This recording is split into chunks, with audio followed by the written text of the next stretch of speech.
www.muséepréhistoire.com. Bien, bonsoir à tous, à toutes et à tous.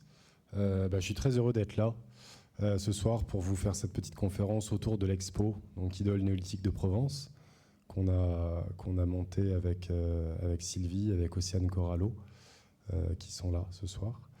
Et donc pour me présenter déjà en deux mots, donc je suis chercheur associé à l'Université Toulouse-Jean Jaurès. Je suis spécialiste des images préhistoriques, des images du Midi méditerranéen, de Provence et d'Afrique du Nord. Et dans le cadre de ma thèse, que j'ai soutenue à Aix-Marseille Université il y a maintenant 3 ans, j'ai pas mal travaillé sur ces stèles de Provence. Ce n'était pas mon sujet de thèse à proprement parler. J'ai travaillé sur toutes les statues néolithiques du Midi de la France. Et c'est vrai que celles de Provence ont occupé une large part de mon travail. Voilà, donc je vais commencer tout de suite. Hop. Donc à propos de ces stèles, en fait, tout commence au début du 19e siècle, en 1838, très exactement, avec un personnage qui s'appelle Prosper Renaud.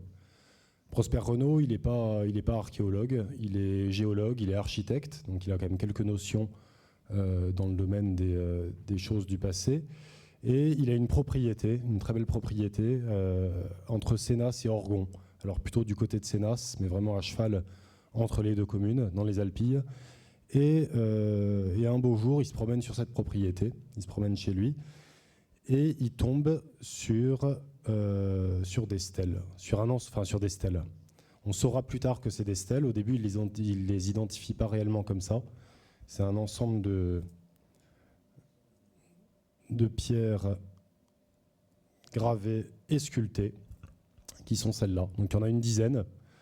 À l'origine, il y en avait une dizaine. Aujourd'hui, ces stèles, elles sont conservées au musée Calvé d'Avignon. On en a perdu 2, donc il n'y en a plus que 8. Et Prosper Renaud, il s'interroge, parce que des objets comme ça, on n'en connaît pas encore. Il faut savoir, donc on est en 1838, que la préhistoire est une science encore toute neuve, toute récente. 2 ans auparavant, en 1836, le Danois Thomsen, qui est le conservateur du musée de Copenhague, a défini réellement cette vaste période de l'humanité qu'est la préhistoire, mais c'est pas encore réellement une science.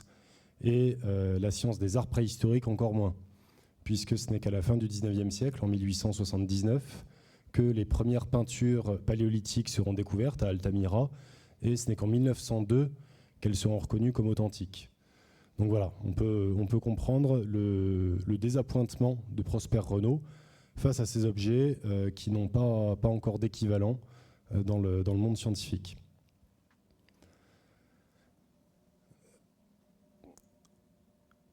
Donc ces stèles, Prosper Renaud, il va les déposer en fait, il va les récupérer, il va les récolter. Il faut revenir sur les 2 diapos précédentes où je montrais un petit peu le paysage en fait de la Puagère. Et malheureusement, on ne sait pas bien où exactement il les a trouvées, ces stèles. On est vraiment sur des collines, donc sur les Alpilles, en bordure d'une plaine alluviale, et l'information importante sur l'emplacement exact de cette découverte nous manque malheureusement aujourd'hui. Voilà, c'était juste une petite précision. Et donc Prosper Renaud, il dépose ces objets au musée Calvé d'Avignon en 2 fois. Une première fois, il en donne en 1842. Une deuxième fois en 1846, si je ne dis pas de bêtises. Et ces objets, le musée Calvé d'Avignon ne va pas trop savoir quoi en faire non plus. Donc ils vont les mettre en réserve et ils vont dormir pendant quelques années au fond des réserves. Jusqu'à l'année 1873, très importante, puisque c'est là que l'archéologue Édouard Flouest va tomber dessus, certainement un petit peu par hasard. Il va tomber sur ces objets au fond des réserves et il va s'y intéresser. Alors l'été 1873, il en réalise de premiers estampages. Les estampages, c'est les images que vous voyez sur la droite, donc qui sont, c'est le principe en fait quand on est enfant, des pièces de monnaie qu'on frotte par-dessus un papier pour faire apparaître les reliefs, les gravures. Et Édouard Flouest, s'il commence déjà à travailler un petit peu sur ces objets, qui l'intriguent évidemment, il ne va pas forcément très bien comprendre à quoi il a affaire, puisqu'on peut se rendre compte par exemple que la stèle de la Puagère numéro 3, elle est bien orientée. En revanche, la Puagère numéro 7, il la relève à l'envers. En fait, sa tête, elle est là, le visage est là, et le haut de la stèle est là. Donc voilà, il est encore un petit peu pas très à l'aise face à ces objets. Et alors, vous ne pouvez pas forcément lire là en bas des estampages, mais il note quelques petites observations sur ces objets, et il note pierre sculptée de l'époque gauloise. Donc à l'époque, 19e siècle, on est un peu en pleine celtomanie. On considère que tout ce qui est antérieur à l'époque romaine relève des Gaulois, relève des Celtes, et donc il a bien senti la grande ancienneté de ces objets, et donc il les rapporte aux Gaulois. On verra qu'elles sont un peu plus anciennes que ça. Dans la revue des sociétés savantes, une petite note donc, qui s'intitule « Note sur des pierres sculptées de l'époque gauloise conservées au musée Calvé à Avignon ». On voit qu'il n'est toujours pas forcément très à l'aise face à ces objets, puisqu'il parle d'un obscur recoin du musée, d'un aspect peu engageant, d'une phase encore mal définie, etc. Et il persiste et signe sur leur attribution à l'époque gauloise, puisqu'il les rapporte donc à cette phase encore mal définie de l'époque gauloise. Il en fait quand même de beaux dessins, puisqu'on a de beaux relevés des exemplaires numéro 4 et 7, dont je vous ai mis un exemple là en bas. Et il s'essaie quand même à une petite interprétation. Il considère que ces stèles, sur la base de comparaisons avec des choses beaucoup plus lointaines, orientales, phéniciennes, puniques, etc., il considère qu'il doit s'agir de stèles religieuses. Et il conclut sa note en disant « Il serait fort utile de savoir si des pierres présentant une configuration analogue ont été rencontrées ailleurs. » Parce que lui non plus, comme Prosper Renault, le découvreur, il ne connaît pas encore de comparaison. Il ne peut pas comparer ces stèles à autre chose. On n'en connaît pas ailleurs. Et il aimerait bien, voilà, il fait le vœu d'autres découvertes. Et ça tombe assez bien, puisque dans les mêmes années,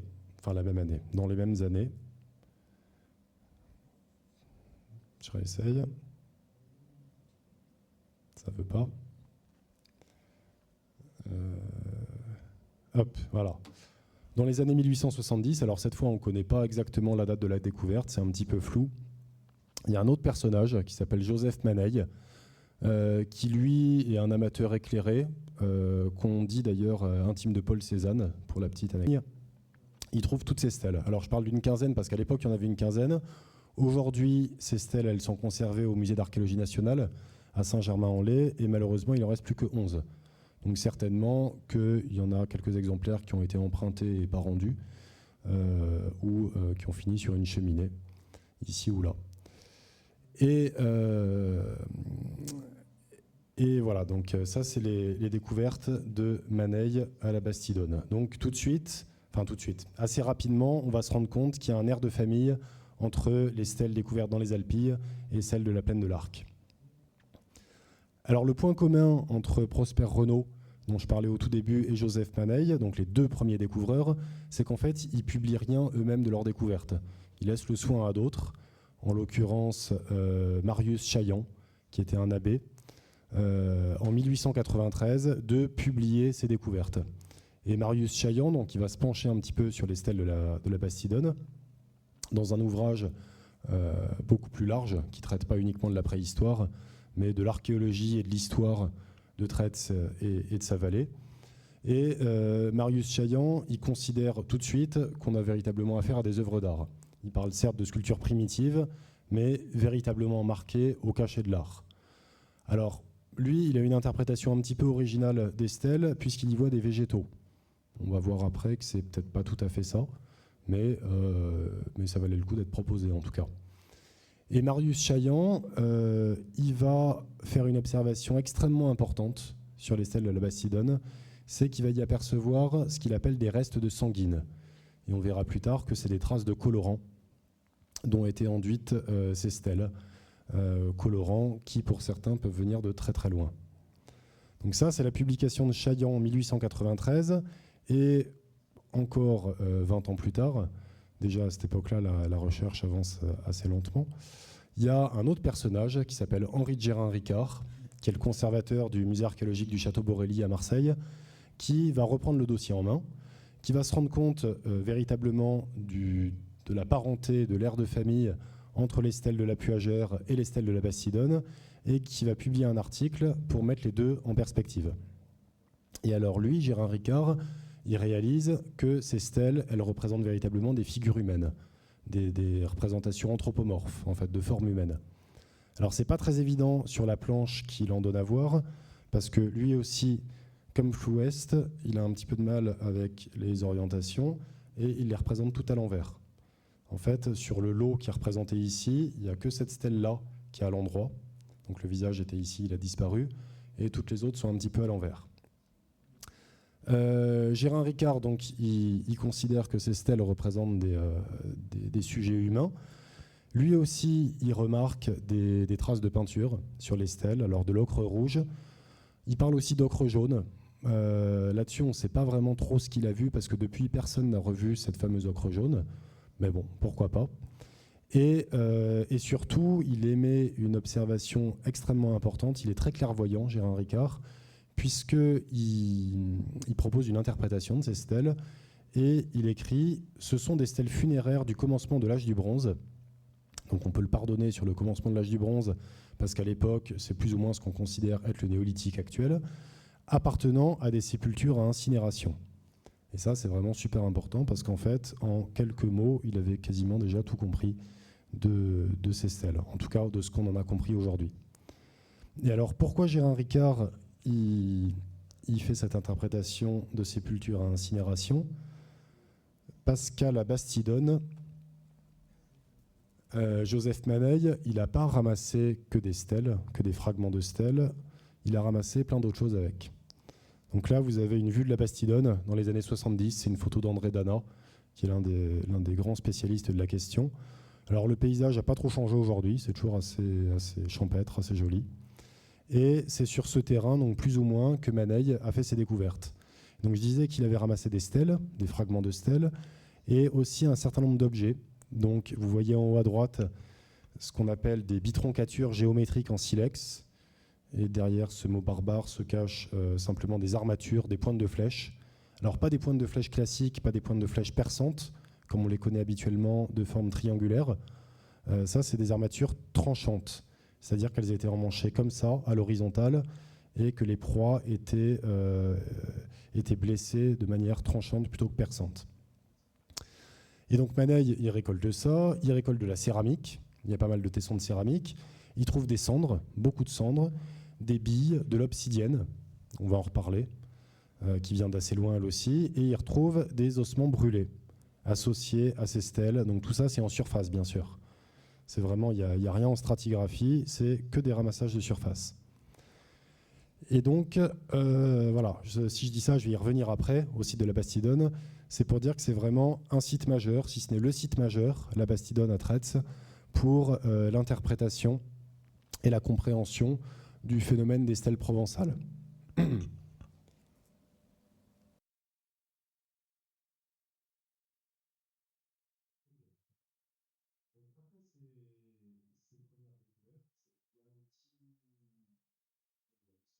Donc après ces premières découvertes, il y a un petit... Comment dire, l'histoire de la recherche marque un petit temps d'arrêt, puisque dans toute la première partie du XXe siècle, on ne retrouve plus grand-chose. Il n'y a plus aucune stèle qui est découverte, ou du moins aucune d'entre elles n'est portée à la connaissance de la communauté scientifique. Et il faut attendre le début de la deuxième moitié du XXe siècle pour que les découvertes reprennent de façon quasi exponentielle. Et quasi toujours, c'est important de le dire, de manière fortuite. Donc au hasard d'une cueillette de champignons, d'une promenade en forêt, d'une promenade dans une vigne, derrière un labour, etc. C'est très très rare qu'on trouve ces stèles en contexte archéologique, en contexte stratigraphique, et c'est ce qui, pendant longtemps, a rendu difficile leur datation et leur interprétation. Donc là, sur cette planche, vous en voyez certains des plus beaux exemplaires. Les plus connus, c'est ceux de la Lombarde, numéro 1 et 2, mais donc à Puy-Vert, dans le Luberon. C'est un site qui en contient 4 en tout des stèles. Et on va voir aussi que ces stèles, souvent, elles sont retrouvées groupées, elles sont retrouvées en nombre. C'est rare qu'elles soient isolées. Souvent, les sites qui contiennent une stèle en contiennent 2, 3, 4, jusqu'à 10. On a donc cet exemple de la Lombarde, découverte réalisée lors de travaux agricoles. La stèle de Fond de Malte, qui est exposée là-haut dans les vitrines, qui, elle, a été trouvée à l'occasion du curage d'un petit ruisseau, donc totalement par hasard là aussi. Celle du mont Sauvy, que vous voyez en bas à gauche, à Orgon, qui a été trouvée, elle était en remploi, en fait, dans une cabane de berger, dans une construction en pierre sèche, et c'est quelqu'un qui est tombé dessus totalement par hasard, là encore.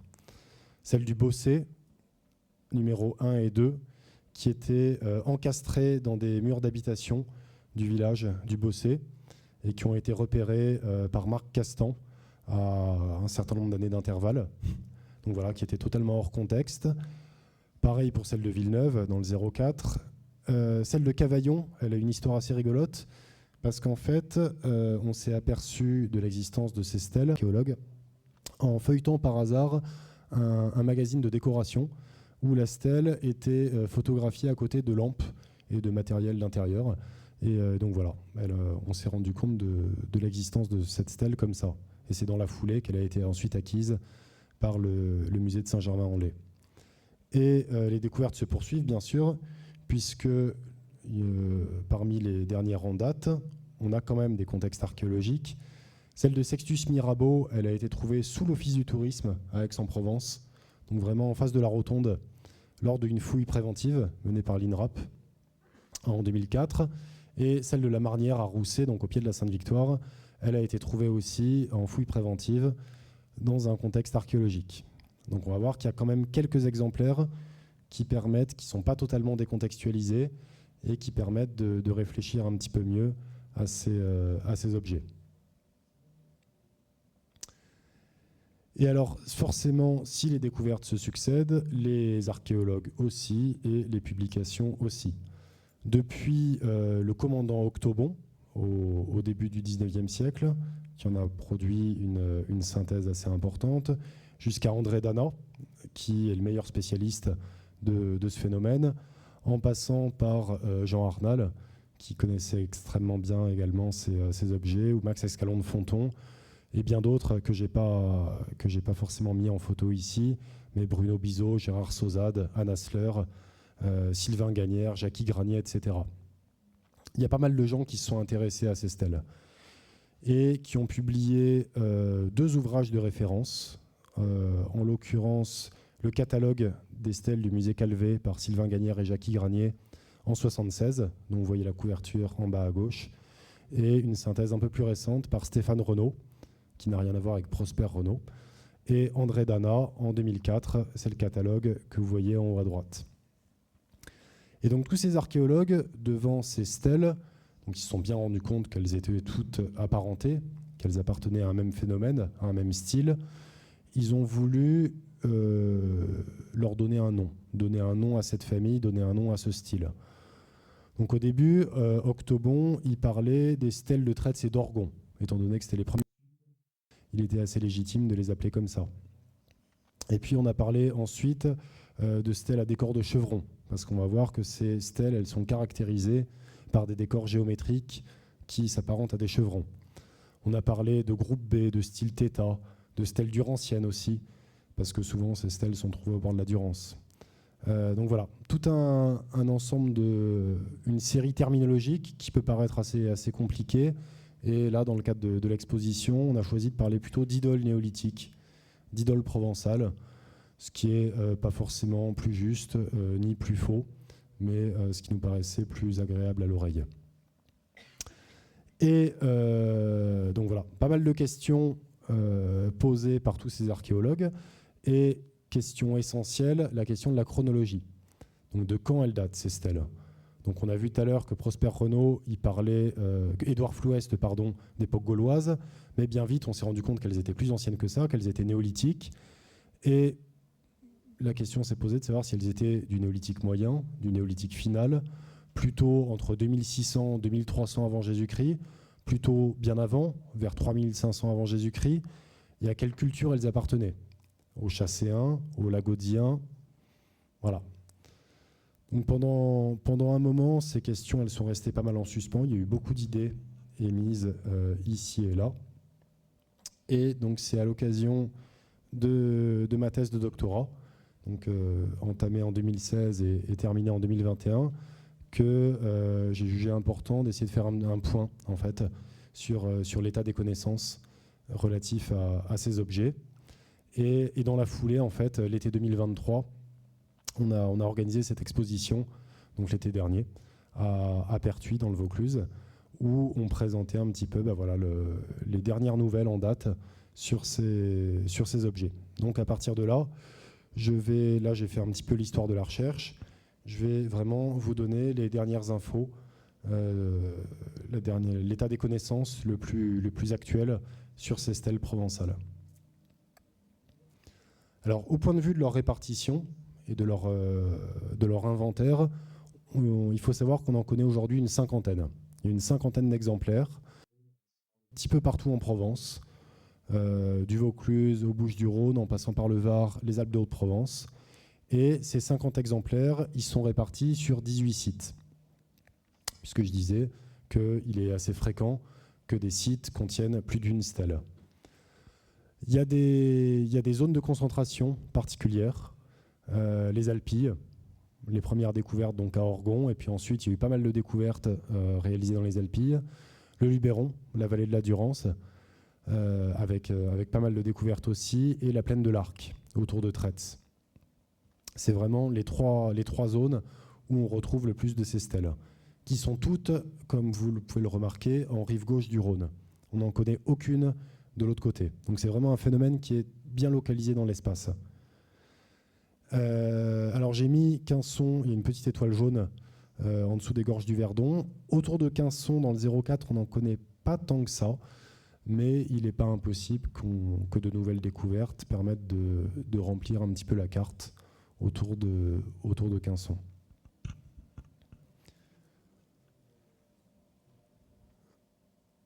Alors, au point de vue technique, des techniques de fabrication, ces stèles, elles étaient fabriquées à partir de plaquettes de calcaire. C'est quasiment toujours du calcaire local, du calcaire dont on retrouve les gisements pas loin des sites de découverte.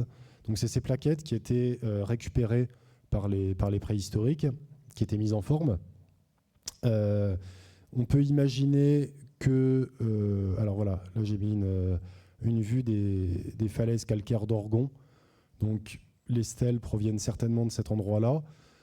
Au-dessus, il y a une petite image avec des rudistes, qui sont des bivalves fossiles du Crétacé, qui sont assez caractéristiques de certains gisements calcaires, notamment ceux de Saint-Zacharie, à côté de Traits, donc à côté du site de la Bastidonne. Et c'est un petit peu grâce à ces fossiles qu'on a pu retracer la provenance des matières premières. Et donc on s'est rendu compte que la plupart du temps, les matériaux venaient de pas très loin.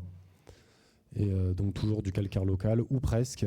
Sur les 50 exemplaires qu'on connaît aujourd'hui, il n'y en a que 2 en grès. Un exemplaire à la Lombarde à Puy-Vert et un autre à Goult dans le Vaucluse toujours. Et donc ces stèles, elles étaient aménagées à partir de plaquettes de calcaire.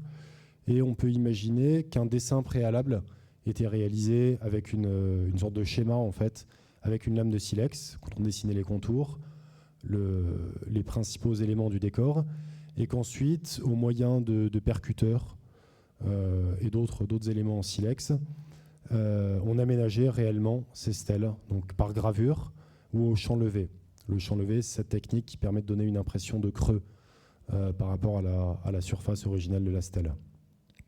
Et là, vous voyez les photos d'une expérimentation qui a été réalisée il y a une vingtaine d'années dans le cadre d'un travail mené par André Dana et Stéphane Renaud. Et cette expérimentation, elle a bien montré qu'en fait, avec quelques outils sommaires, donc des lames de silex, des galets, des percuteurs, on pouvait totalement fabriquer l'une de ces stèles provençales. À propos de leur dimension, c'est des stèles qui sont vraiment pas grandes. On n'est pas très très loin de la statuette. Puisque La plupart d'entre elles sont donc entre 30 cm. La plus petite, c'est celle de la Puagère, numéro 7, 28 cm de haut, donc c'est quasiment une statuette. Et la plus grande, c'est celle de la Marnière à Rousset, 49 cm. Donc voilà, on oscille vraiment entre des dimensions assez faibles. Et vous voyez ici, à côté d'un homme adulte d'1,80 m, ça fait pas très grand. Donc en fait, tout ça pour dire que le phénomène des statues menhirs, des pierres dressées, des stèles anthropomorphes, en général, qu'on désigne globalement sous le terme de mégalithisme, du grec méga, grand, lithos, la pierre, les grandes pierres, donc les dolmens, les menhirs. Les stèles provençales, elles ne se rapportent pas réellement à ce phénomène-là. C'est autre chose. On verra après, je parlerai des stèles un peu plus récentes, du néolithique final, de l'âge du cuivre, que les stèles qui suivront sont de dimensions beaucoup plus importantes. Là, on est vraiment sur des petits formats. Et alors voilà, un petit portrait robot de ces stèles provençales. Qu'est-ce qu'on voit dessus? Comment on peut les interpréter? Donc la stèle type, c'est la stèle numéro 1 de la Lombarde à Puyvert, puisqu'elle elle est complète, elle est dans un superbe état de conservation, et elle permet de donner les grandes lignes des caractéristiques descriptives de ce style. Donc on voit qu'au centre, donc aménagé en champ levé, en creux, on a un visage schématique, avec des yeux qui sont soit en relief, comme ici, soit en creux. On a un nez. La bouche est systématiquement absente. Il n'y a jamais de bouche. Tout autour du visage, on a des éléments géométriques, dont je vais reparler plus en détail juste après, des motifs de chevrons, des losanges, des triangles, ce qu'on appelle des arêtes de poisson, parce que ça ressemble vraiment à des arêtes de poisson. Donc tous ces motifs géométriques qui composent certainement les éléments d'une coiffe, ou d'une coiffe, donc des éléments artificiels posés sur la tête, ou d'une coiffure un petit peu complexe, dans laquelle donc des entrelacs de mèches de cheveux, dans lesquels on aurait pu introduire des objets décoratifs. Une chose importante, c'est que souvent ces stèles, au sommet, elles ont ce qu'on appelle un encellement médian, donc une petite concavité qui dégage comme deux paires de cornes de part et d'autre. Et ça, c'est vraiment spécifique à ces stèles provençales. Si on descend un petit peu dans leur iconographie, dans la zone un peu plus basse, donc on a ce rostre appointé, qui était certainement fiché en terre. Donc c'était des objets qui étaient certainement destinés à être dressés dans le sol. Et on a à ce niveau-là comme des petits bras. Donc on n'a pas trouvé jusqu'à maintenant de meilleure interprétation. Si vous avez des idées d'ailleurs, ça m'intéresse. On a pensé qu'il s'agissait peut-être de petits bras dans le prolongement de la coiffe. Donc une espèce de jeu graphique assez original avec des petits bras atrophiés repliés sur la poitrine. Et qui seraient mêlés à la représentation du cou, ici, et peut-être des épaules. Voilà. Donc c'est vrai que cette zone-là, l'interprétation de cette zone-là n'est pas encore très très claire. Il y a encore pas mal de débats à ce sujet-là. Donc ça, c'est pour la face supérieure, qui est la seule décorée. Les deux faces ne sont jamais décorées, puisque la face postérieure est ou laissée brute, ou à peine aménagée. Donc vous le voyez ici, c'est beaucoup moins joli que sur la face supérieure. Et les champs sont polis.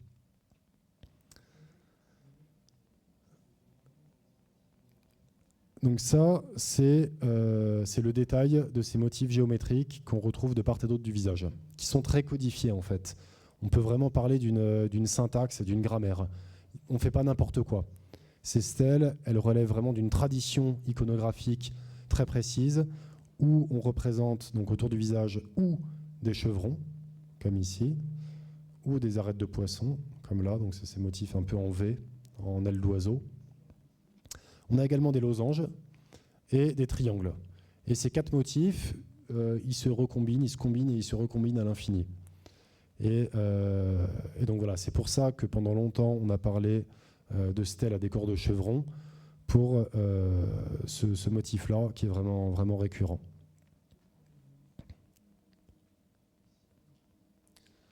Autre élément crucial dont je parlais au tout début, donc je disais que Marius Chaillan, en 1893, il s'était vite aperçu que les stèles de la Bastidonne, elles portaient, je cite, des restes de sanguine. Donc reste sanguine, ça veut dire qu'il y avait des colorants dessus. Et que ces stèles, un petit peu à l'instar en fait, de la statuaire antique, aujourd'hui qu'on voit dans les musées, toute blanche, un petit peu austère, mais dont on sait qu'elle était peinte, qu'elle était beaucoup plus colorée que ça, ces stèles, c'est pareil. Elles étaient brutes, elles étaient enduites de pigments.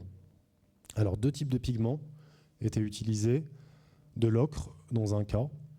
Ici, vous voyez cette vue de l'exemplaire numéro 3 de la Puagère à Sénas, qui a été traité en fait, au moyen d'un logiciel qu'on appelle D-Stretch, qui est un logiciel dont le fonctionnement est un peu complexe, donc je ne vais pas rentrer dans les détails, mais qui utilise un algorithme de décorrélation des couleurs pour augmenter tous les pigments très estompés, quasiment disparus, et les faire réapparaître de manière quasi magique. Parce que là, vous voyez une photo de la stèle brute, sans traitement D-Stretch, et ici, après traitement. Donc ça donne des couleurs un petit peu artificielles, un peu psychédéliques. Là, on est plutôt sur du rose plutôt que sur du rouge, mais ça permet vraiment de mettre en évidence ces aplats colorés. Donc ça, c'est pour l'ocre. Et on a également du cinabre qui a été utilisé. Et le cinabre, on va voir qu'il pose un peu plus de questions que l'ocre, puisque c'est un matériau, un pigment, c'est du sulfure de mercure, beaucoup plus rare, en tout cas en Provence. Et ici, vous avez une vue au microscope de l'un des fragments de la Bastidonne. Ah oui, mais je crois que je ne peux pas revenir en arrière. Du coup, j'espère que vous avez bien vu. Bon, tant pis. C'était une photo au microscope de l'un des fragments de stèle de la Bastidonne avec des traces de cinabre dessus. Donc pourquoi l'énigme du cinabre? Parce qu'en Provence, les préhistoriques ont utilisé pas mal de pigments divers et variés, souvent de pigments rouges, et c'est du pigment qu'on retrouve à l'état naturel sans trop de complications dans la nature. L'ocre, évidemment, donc on connaît les ocres de Roussillon, la bauxite au Beau-de-Provence, l'hématite également, puisqu'il y a des peintures, alors cette fois on ne parle plus de stèles, on est sur des peintures réalisées dans des abris rocheux qui étaient réalisées avec des crayons d'hématite ou l'hématite broyée. Donc bauxite, ocre, hématite, ça il n'y a aucun problème, on en trouve en Provence, on sait d'où ça vient ou plus ou moins, il n'y a pas de souci. En revanche, le cinabre, donc ce sulfure de mercure qui donne une couleur rouge sang vraiment très vive, très particulière, on n'en connaît pas en Provence. Ou du moins, on n'en connaît pas encore. Et les principaux gisements connus actuellement en Méditerranée occidentale, ils sont dans deux régions. En péninsule italique, du côté du Latium, les mines du Monte Amiata, ou en péninsule ibérique, donc dans la région d'Almadène ou de Tarragone. Et là, il y a du cinabre qui est connu, qui est exploité, qui a été exploité dès le néolithique. Et donc, il n'est pas impossible que le cinabre utilisé sur nos stèles provençales, il vienne de très loin. Et ça expliquerait un certain nombre d'autres indices de circulation, de matériaux, etc., dont étaient friands les néolithiques de Provence. Donc cette question, elle n'est pas encore résolue. On ne sait toujours pas d'où vient le cinabre de Provence. Il y a une thèse en cours actuellement par Marianne Le Turnier qui devrait permettre d'apporter des éléments de réponse à cette question, puisqu'elle va s'intéresser aux origines des colorants. Et voilà, donc on espère en savoir bientôt plus sur ce mystérieux cinabre.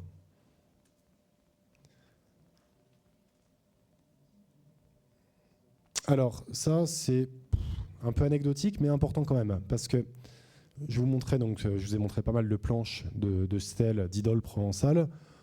On a bien vu qu'elles avaient tout un air de famille, qu'elles appartenaient toutes à un même style, à un même groupe, mais si on est un peu plus pointilleux, on réalise qu'il y a des petites variantes à l'intérieur de ce style.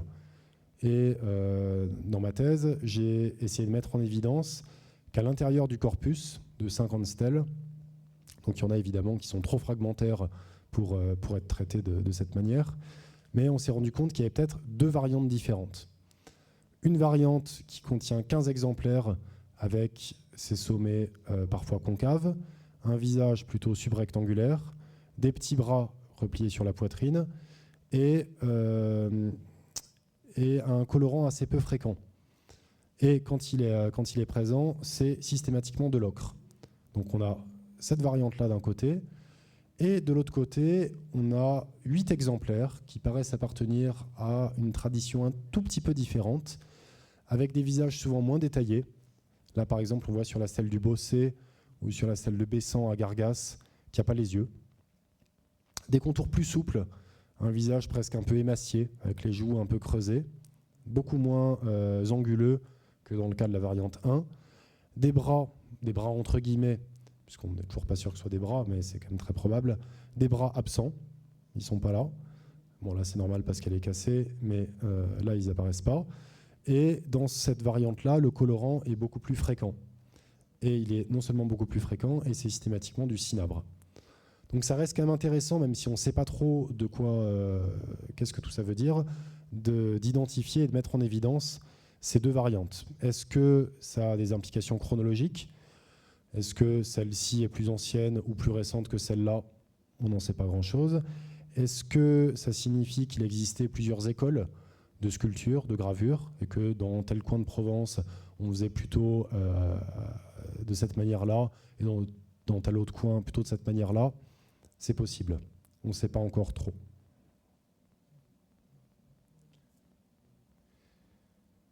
Alors, voilà, le point essentiel avant de parler un petit peu de l'interprétation de ces stèles, de ce qu'elles signifient, c'est leur chronologie, de quand elles datent. Donc, je parlais tout à l'heure des découvertes de Maneil à la Bastidonne, qui, en plus des stèles, a trouvé pas mal d'autres choses. Et donc, à la suite de Maneil, il y a d'autres chercheurs qui sont revenus sur le site de la Bastidonne, qui ont reprospecté. Vous voyez ici André Dana à l'œuvre il y a quelques années à la Bastidonne. Et ces chercheurs, en retournant sur les lieux, ils ont retrouvé encore d'autres choses. Donc d'autres petits fragments de stèles, donc ce qui témoigne du fait qu'elles ont certainement été brisées de manière assez violente, puisqu'on continue à trouver des petits fragments de stèles sur le site. Et à la suite de Maneil, d'autres objets en silex, toujours ces fameuses bitroncatures géométriques, donc ces armatures de flèches, de la céramique encore. Max Escalon de Fonton, dans les années 50, a mené une fouille à cet endroit-là, qui a révélé non seulement un petit fragment de stèle, celui-ci, mais aussi cette belle écuelle carénée. Et alors je ne vais pas spoiler, mais on va se rendre compte que tous ces objets, ils sont vraiment récurrents sur les sites à stèles, sur les sites où on retrouve des idoles provençales, et que tous ces objets, ils semblent appartenir plus ou moins au néolithique moyen. Donc ça, c'est le premier site qui nous donne des indices chronologiques, la Bastidonne. Il y en a 3 autres. Le second, c'est celui de la Lombarde, où a été découverte cette série de stèles dans les années 60, à quelques années chacune d'intervalle. Et avec ces stèles, l'agriculteur qui les a mises au jour s'est rendu compte qu'il y avait d'autres objets, qu'il y avait des dalles en calcaire qui étaient aniconiques, qui appartenaient peut-être à une sépulture, qu'il y avait des ossements humains, qu'il y avait un fémur notamment, des ossements brûlés, qu'il y avait une petite armature géométrique, donc qui ressemble beaucoup à celle de la Bastidonne. Et l'agriculteur, il a aussi trouvé cette belle lame de hache polie en schiste gris. Donc là encore, on se retrouve un peu avec une configuration identique, des stèles, des objets brûlés, du silex, beaucoup de mobilier. Autre site très important pour la datation des stèles provençales, c'est celui de Bessan à Gargas, qui a été découvert en 2014 par Christiane Bozanski à la suite de prospection, donc prospection pédestre en surface. Elle a trouvé ces 2 très belles stèles dans cette vigne, et avec ces 2 stèles, elle a trouvé, surprise, des bitroncatures géométriques, des lames de hache polie qui ont été identifiées comme provenant d'assez loin, des Alpes certainement, donc qui sont faites en roche verte, en roche métamorphique des Alpes. De l'obsidienne, elle aussi. À la Bastidonne, il y avait déjà de l'obsidienne. Elle en a retrouvé ici aussi. Donc les gens qui fabriquaient ces stèles, a priori, utilisaient des matériaux assez rares, de la céramique, des ossements humains brûlés. Bref, toujours un petit peu le même topo. Et là encore, ces objets, ils sont datés au néolithique moyen, puisque après les prospections de Christian Bosanski, il y a une fouille qui a été réalisée sur le site par Bruno Bizot, dont les résultats sont parus l'an dernier dans un bel article du BSPF, et qui a mis en évidence que tous ces objets qu'on a retrouvés en surface provenaient certainement de couches archéologiques datées entre 3900 et 3500 avant Jésus-Christ. Et alors la confirmation de tout ça, on l'a eu dans les Alpes de Haute-Provence, grâce à la fouille de la Grande Bastide à Oraison, menée par Jean-Jacques Dufrègne. Donc c'était une fouille préventive, une fouille INRAP. Et lors de cette fouille, sur un habitat de plein air néolithique, on a trouvé une fosse, dont vous voyez ici une vue en coupe. Et au fond de cette fosse se trouvait une stèle, qui est ici entourée en rouge. Stèle que vous pouvez d'ailleurs retrouver là-haut dans l'une des vitrines. Et cette stèle, alors malheureusement, elle est incomplète. Mais ce qui est très très intéressant, c'est qu'on a pu dater, grâce au carbone 14, le moment où cette stèle elle a été ensevelie. Donc elle a été brisée, elle a été abandonnée au fond de la fosse. Et on sait, grâce à l'analyse des charbons qui ont été retrouvés dans le comblement de la fosse, que ce comblement il y a eu lieu entre 3960 et 3540 avant Jésus-Christ. Donc ça donne vraiment une info très très importante sur cette chronologie. C'est la première fois qu'on retrouvait une stèle provençale dans un véritable contexte bien daté. Et tous ces éléments, que ce soit à la Bastidonne, à Puy-Vert, à Gargas, à Oraison, ils convergent vers donc, le néolithique moyen. Néolithique moyen, donc c'est une période évidemment où préside l'agriculture, l'élevage. On est sur des sociétés agro-pastorales, des sociétés qui construisent des grands habitats de plaine. Vous avez ici une vue d'artiste au pied de la Sainte-Victoire d'un habitat du néolithique moyen.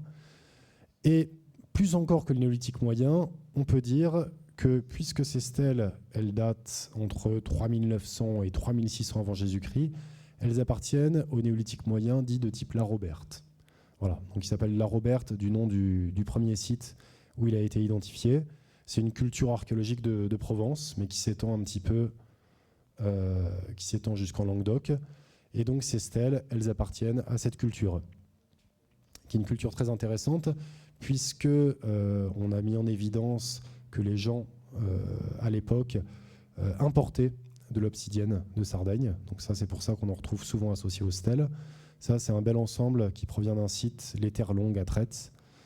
Et voilà. Donc les stèles provençales sont maintenant, a priori, bien datées. Elles ne sont pas chalcolithiques, elles ne sont pas de l'âge du cuivre, elles ne sont pas néolithiques finales. Elles sont néolithiques moyen, première partie du 4e millénaire, et ça fait d'elles quasiment les plus anciennes statues de Méditerranée. Voilà, en parlant de Méditerranée, justement une petite carte à petite échelle pour prendre un petit peu de recul sur le phénomène. Le début du 4e millénaire en Méditerranée, ce n'est pas forcément la période pour laquelle on connaît le plus de production artistique. C'est pour ça que ces stèles de Provence, elles sont vraiment très très importantes, elles sont vraiment exceptionnelles. Pour vous donner un peu de contexte, à la même époque, vers 3900-3600, se développe une culture en Égypte qu'on appelle la culture de Nagada, qui est une culture pré-pharaonique, pré-dynastique, où on fait également des représentations anthropomorphes, donc des petits personnages, mais qui ne ressemblent pas du tout à nos stèles, puisqu'ils sont confectionnés sur de l'os, sur de l'ivoire, et on a des représentations plutôt parfois féminines, en tout cas sexuées, contrairement à nos stèles provençales qui ne sont pas sexuées du tout. Mais voilà, ces figurines, donc, elles sont contemporaines, mais elles n'ont rien à voir avec nos stèles provençales. Par contre, ce qui peut avoir à voir, c'est ces bucranes sculptés dans des tombes de Sardaigne, la culture de l'Odzieri, qui est parfaitement contemporaine du néolithique de type La Roberte, et où on grave, on sculpte donc ces corniformes, donc des têtes de bovins schématiques, qui rappellent assez, par leurs cornes, l'encellement médian au sommet des stèles provençales. Même chose pour les gravures du célèbre site de la Vallée des Merveilles, au-dessus de Nice, donc autour du mont Bégaud, où on retrouve également des représentations de bucranes, des corniformes, qui peuvent un petit peu évoquer ces cornes sur les stèles provençales. Et dernière découverte en date, cette figurine à Montpellier, alors qui est encore, là c'est vraiment de l'exclu total, parce qu'elle est totalement inédite. On est encore en train de travailler dessus avec le collègue Wilfried Galin, qui l'a découverte lors d'une fouille préventive. Et cette figurine, bien qu'elle soit en céramique cette fois, et non pas en pierre comme nos stèles provençales, elle reprend exactement les codes des stèles provençales, avec le même visage en T, les yeux confectionnés avec des petits points, une coiffe autour du visage et l'emploi d'un colorant rouge qui n'est encore pas identifié pour mettre en valeur l'ensemble. Et cette figurine en céramique, on sait qu'elle est parfaitement contemporaine des stèles provençales. Donc en fait, tout ça pour dire que nos sociétés de type La Roberte, elles ne sont pas du tout isolées dans l'espace, elles commercent, elles échangent de l'obsidienne avec leurs échangent du cinabre avec leurs copains italiens ibériques, certainement des idées, des images. Elles sont vraiment au cœur d'influences diverses et variées. Et voilà, venons-en maintenant à l'interprétation de ces stèles. Donc, Flouest, 1876, à propos des stèles d'Orgon, il proposait qu'il s'agisse de stèles religieuses. Alors depuis, on a un petit peu abandonné cette idée, quoique on ait proposé des interprétations qui ne soient pas forcément très éloignées, mais on s'est rendu compte que ces stèles, elles avaient certainement à voir avec la mort, avec le monde funéraire. Pourquoi ? Pour plusieurs raisons. D'une part, à cause de leur association récurrente avec, comme je le disais, des restes des ossements humains brûlés, donc certainement des restes de crémation, d'incinération, des objets brûlés qui peuvent correspondre à des offrandes funéraires disposées sur un bûcher. Leur caractère groupé n'est pas anodin non plus. On sait aujourd'hui que dans nos cimetières, les pierres tombales sont alignées, sont groupées, un petit peu comme ces stèles provençales qu'on retrouve en nombre, ensemble, et de par leur iconographie même. Puisque, si vous avez fait attention tout à l'heure sur les images que j'ai montrées, ces stèles, elles sont toujours dénuées de bouche, dénuées d'oreilles, donc un petit peu comme des personnes dénuées de paroles, d'ouïe, donc appartenant éventuellement au monde de l'au-delà. Et c'est sur ces observations que se sont basés tous ces auteurs, donc d'Escalon-de-Fonton, Arnal, Dana,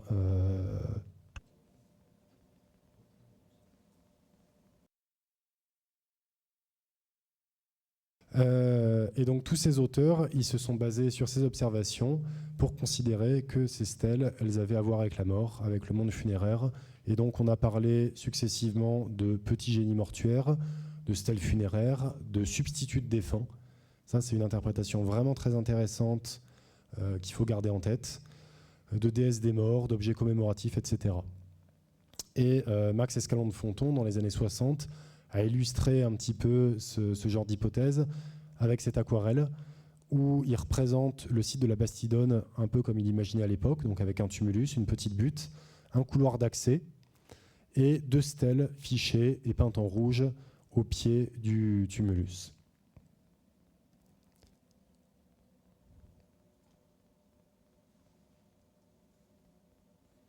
Je reprends. Donc, pour reprendre un petit peu la proposition de Gagnère et Granier, de parler de substitut de défunt, effectivement, ça paraît aujourd'hui être l'interprétation la plus plausible, pour plusieurs raisons. Donc, toujours cette question de la crémation. Donc, qui dit crémation dit forcément disparition des corps. Et on sait qu'au néolithique, il y a d'autres sociétés que les sociétés provençales, des sociétés voisines, en Espagne, en Italie, qui avaient pour habitude, au moment de l'inhumation de leurs défunts, d'enduire les cadavres de colorants rouges. Donc souvent du cinabre, parfois de l'ocre. Donc des sociétés de péninsule italique, des sociétés de péninsule ibérique, de Sardaigne également. Et on peut imaginer que dans le cas d'une incinération, forcément, il ne reste plus de corps à honorer à l'arrivée, et que ces petites stèles, elles faisaient en fait office de substitut aux défunts qui avaient disparu, et que c'est donc pour ça qu'on les enduisait de colorants rouges, ocre ou cinabre. Ici, vous voyez ces deux crânes qui proviennent chacun de contextes néolithiques, qui ont été, pareil, badigeonnés badigeonnée à l'ocre.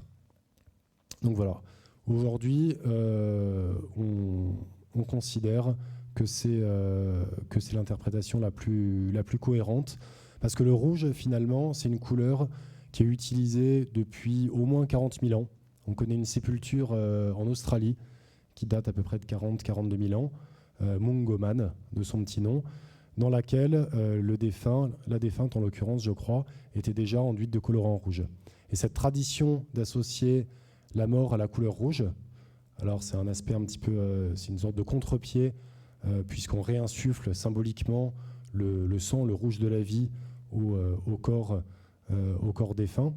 Cette tradition, elle dure donc depuis le Paléolithique jusqu'à des époques vachement plus récentes, puisque vous connaissez peut-être cette nouvelle assez connue d'Edgar Allan Poe, qui s'intitule Le Masque de la mort rouge, et où cette symbolique d'association rouge-mort est encore une fois très présente. Donc c'est l'hypothèse aujourd'hui qu'on retient. Les objets brûlés découverts avec les stèles, ils appartenaient certainement au bûcher. Donc en fait, le défunt, ce qui n'était certainement pas n'importe qui, on le disposait sur le bûcher, on mettait tout autour des objets en silex, des offrandes d'accompagnement, tout cela brûlait, et à l'arrivée, on retrouve donc ces cendres. Les stèles, elles, ne sont jamais brûlées, puisqu'il faut imaginer qu'elles étaient en fait fichées après la combustion du bûcher. Et ça, c'est une aquarelle qui a été réalisée par Céline Piret, qui est une artiste belge très talentueuse, qui nous a fait cette belle restitution de ce à quoi pouvait ressembler une cérémonie mortuaire au néolithique moyen en Provence. Donc avec ce bûcher à l'arrière-plan, et puis ces stèles qui venaient rendre hommage aux défunts disparus, et qui sont d'une certaine manière le défunt lui-même.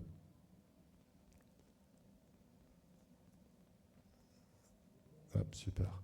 Petite comparaison totalement hors de l'espace et hors du temps, mais pour encore enfoncer le clou, pour imaginer un petit peu ce à quoi ces cimetières néolithiques pouvaient ressembler.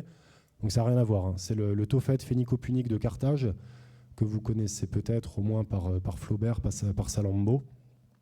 Et dans ce Tophet, on retrouve des stèles, des alignements de stèles, et au pied des stèles, des urnes cinéraires avec les cendres des défunts. Donc voilà, on peut imaginer que les nécropoles provençales, il y a 6000 ans, ressemblaient un petit peu à ça, évidemment sans les palmiers. Merci.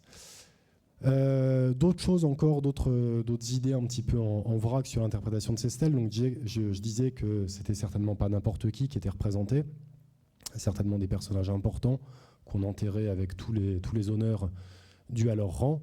Et on peut réfléchir un petit peu à ça, notamment par la question de la chevelure. La chevelure donc, qui est très mise en valeur sur ces stèles, la chevelure ou la coiffe. Et on sait, en explorant un petit peu des contextes divers et variés, que par exemple dans le Cambodge médiéval, le chignon est un signe de royauté, d'ascèse, etc., de personnages hors du commun.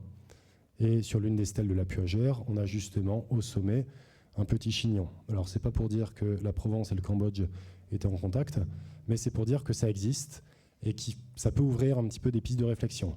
Pareil pour cette concavité médiane au sommet de la stèle de Cavaillon et d'autres stèles. On connaît des exemples ethnographiques de sociétés en Chine où les femmes, en certaines occasions, posent une sorte de coiffe comme ça en forme de corne de buffle sur leur tête pour rendre hommage aux divinités protectrices de la communauté. Et on peut éventuellement imaginer un petit peu le même genre de coiffe au néolithique en Provence. Merci. Alors, je vais terminer avec 2-3 petites diapos pour voir un petit peu ce qui s'est passé après ces stèles provençales. Donc, le phénomène dure peut-être pas très longtemps. On sait qu'il s'inscrit entre 3900 et 3600. Alors, peut-être que ça dure 50 ans, 100 ans, on n'en sait pas grand-chose. Mais le fait est qu'il finit par s'arrêter, mais pas totalement, puisque quelques siècles plus tard, toujours en Provence, au néolithique récent, on retrouve dans des sépultures le même genre de stèles. Alors, cette fois, elles sont aniconiques. Elles ne sont pas gravées, elles ne sont pas sculptées, mais leur forme générale reprend exactement, avec toujours cette concavité médiane, la forme des idoles provençales. Et ces stèles, là encore, elles ont une fonction funéraire, parce qu'on les retrouve dans des tombes, dans des dolmens, dans des tumulus, ici à Châteaublanc, à Ventabren, ou encore à Goult dans le Vaucluse. Un point important, c'est que ces stèles donc, ne sont plus gravées et sculptées, mais elles portent néanmoins toujours du colorant rouge. Cette fois, c'est plus de l'ocre, c'est plus du cinabre, c'est de la bauxite. Encore un petit peu plus tard, au néolithique final, cette fois, on a une autre tradition qui apparaît en Provence, c'est ces stèles un petit peu béthyloïdes, en forme de béthyle, en forme de pain de sucre, avec un visage assez schématique, qui est beaucoup moins anguleux que dans le cas des stèles provençales, qui reprend un petit peu le M de McDonald's, ou c'est l'inverse, avec des cupules un petit peu partout autour, toujours une bouche absente, ça c'est vraiment récurrent. Et parfois des petits éléments, peut-être de parure. Vous avez ici une étoile. Voilà. J'ai encore été une fois trop vite. Non, c'est bon, c'est bon. Ouais, de toute façon, je vais rebondir dessus. Merci. Le néolithique final, c'est vraiment l'âge d'or des stèles anthropomorphes dans le midi de la France et partout en Europe. Ici, c'est une carte tirée de ma thèse qui synthétise un petit peu toutes les traditions de stèles anthropomorphes du midi. Vous avez en vert, vous aurez reconnu les stèles provençales. Et tout ça, c'est d'autres styles qui fleurissent un peu plus tardivement, donc au néolithique final, grosso modo entre 3000, 3300 et 2500 avant Jésus-Christ, qui fleurissent un petit peu partout dans le Midi. L'un des plus connus, c'est ce qu'on appelle le groupe Rouergat, les statues menhirs Rouergat et du Haut-Languedoc, que vous pouvez voir notamment au musée Fenaille de Rodez, qui sont de beaucoup plus grandes dimensions que les stèles provençales, qui sont en pied. Donc on a des éléments anatomiques très très variés, on a les orteils, on a les genoux, on a les omoplates, etc., etc. Il y a même parfois des représentations de tatouages ou de scarification faciale au niveau du visage. Des armes, des poignards, des haches, des arcs, etc. Et ces stèles Rouergat, elles appartiennent, elles, à une culture qu'on appelle la culture des treilles. Un autre style donc plus tardif, toujours néolithique final, entre 3000 et 2500 à peu près, c'est ces stèles languedociennes, qui ressemblent un petit peu aux précédentes en ce qu'elles présentent au niveau du visage des scarifications, des tatouages, qu'on retrouve en nombre un peu moins important, mais qui ont elles aussi des poignards entre les mains, des représentations peut-être de côtes saillantes sur les côtés, des éléments anatomiques, des bras, une perle autour du cou, etc., etc. Et celles-là, si vous passez par Nîmes, elles sont exposées au musée d'histoire naturelle de Nîmes. Et puis voilà, ce phénomène en fait de statuaire humaine, il finit par toucher toute l'Europe. Et on en retrouve de la façade atlantique ici jusqu'à la Crimée. Donc ça, c'est une image qui est extraite de la thèse d'Angelika Wierzig, qui a soutenu une thèse il y a quelques années en Allemagne sur le sujet, et qui représente ici tous les grands pôles de statuaire humaine néolithique. Donc on voit qu'il y en a un peu partout. Deux petits exemples seulement. L'un dans les Alpes, entre la Suisse et l'Italie, avec les stèles du site du Petit Chasseur, ici, et de Saint-Martin-de-Corléans, à Aoste, donc qui sont deux sites quasiment jumeaux, où les gens ont fait quasiment les mêmes stèles au néolithique final, avec des visages assez particuliers, des têtes dites en forme de chapeau de gendarme, comme ça, un petit peu rigolote, et des éléments textiles très très fins. Je ne sais pas si vous voyez ici sur les images, il y a des vêtements très, très complexes.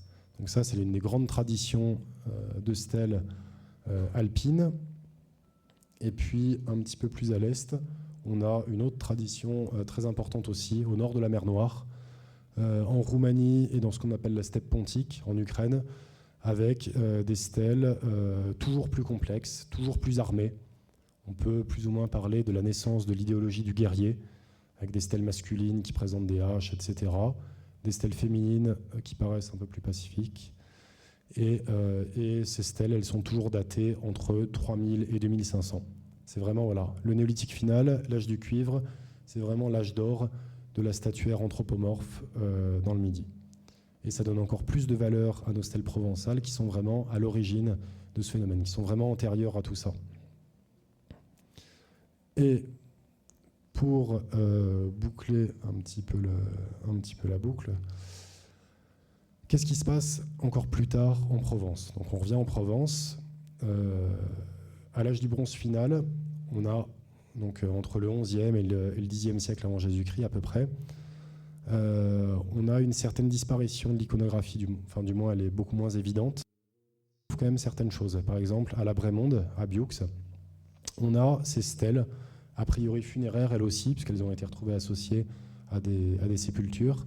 Ces stèles qu'on appelle des stèles panoplies, puisque cette fois les éléments anatomiques sont complètement absents, mais en revanche on a un bouclier qui est représenté ici, une épée à l'horizontale juste là, et donc qui elles aussi mettent en valeur l'idéologie un petit peu du guerrier. Et ce qui est intéressant avec ces stèles de Bioux, il y en a deux, j'en ai mis une ici, c'est que c'est la copie conforme d'autres stèles qu'on retrouve du côté de l'Espagne en Extrémadure, qui sont exactement les mêmes. Donc là encore, c'est bien la preuve que toutes ces sociétés étaient très dynamiques, que ça bougeait, que les idées s'échangeaient, etc. Et encore un peu plus tard, cette fois-ci à l'âge du fer, donc maintenant on est chez les Celtes, chez les Gaulois, pour le coup c'est vraiment les Gaulois, on a cette statuaire en ronde bosse. Donc là on est sur des véritables statues qu'on retrouve à Entremont, à Aix-en-Provence. Il y en a une très belle série exposée au musée Granet, qu'on retrouve du côté de Glanum, à Saint-Rémy, dans les Alpilles, qu'on retrouve à Roquepertuse, etc. Et ces statues, elles honorent certainement une sorte d'aristocratie locale, avec des personnages, peut-être des prêtres, peut-être des guerriers, qui sont représentés ici, parés de leurs armures, de leurs plus beaux bijoux. Il y a toujours de la polychromie, on a toujours des éléments qui sont peints, et qui d'ailleurs font un petit peu penser à certains motifs géométriques représentés sur leurs ancêtres, entre guillemets, donc sur les idoles provençales du néolithique moyen. Et là encore, il y aurait peut-être une réflexion à mener sur la perduration de certaines traditions.